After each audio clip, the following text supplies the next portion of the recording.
আপনারা যারা এটা কিনছেন এটা কিন্তু সবাই ঠকছে না। স্যার আপনাদের কাছে বলছে এটার কি বিচার করবেন?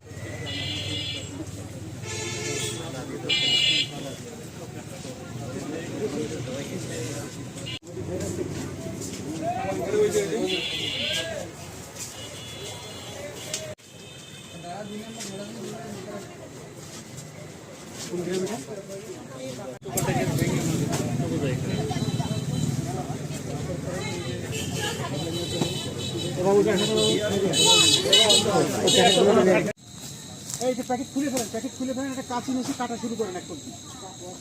হ্যাঁ, ওই কাঁচি কাটা শুরু করেন।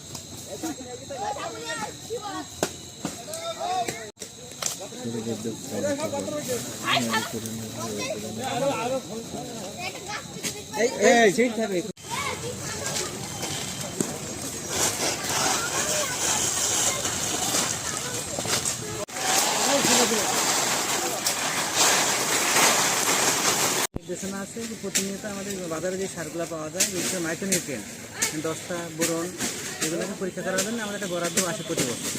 আমরা র্যান্ডমলি মাঠ থেকে বিভিন্ন স্যাম্পল কালেকশন করে সেগুলো আমরা পরীক্ষায় পাঠাই। আমরা পরীক্ষায় পাঠানো লাগে যে মিটিয়া গবেষণা ইনস্টিটিউট যশোরে পাঠানো লাগে।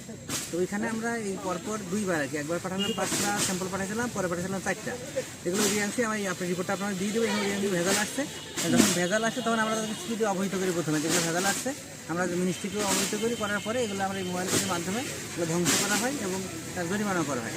এই অভিযান আমাদের অব্যাহত আছে এবং এটা যেহেতু আমাদের সামনে ভুট্টার মৌসুম আছে, এই সময় আমাদের বিশেষ করে মাইক্রোনিউট্রিয়েন্ট অনেক বেশি দরকার হয়। আর এই সুযোগটাই আমার এই অসৎ ব্যবসায়ী যারা আছে সুযোগটা নাই, এটা যাতে তারা না নিতে পারে সেই জন্য আমাদের এই অভিযান চলমান থাকবে। এবং এখনও বাজারে যেগুলো আছে সেগুলো আমরা এরকম র্যান্ডমলি আমরা এই স্যাম্পল টেস্টে পাঠাবো এবং সেই অনুযায়ী আমরা ব্যবস্থা নিব।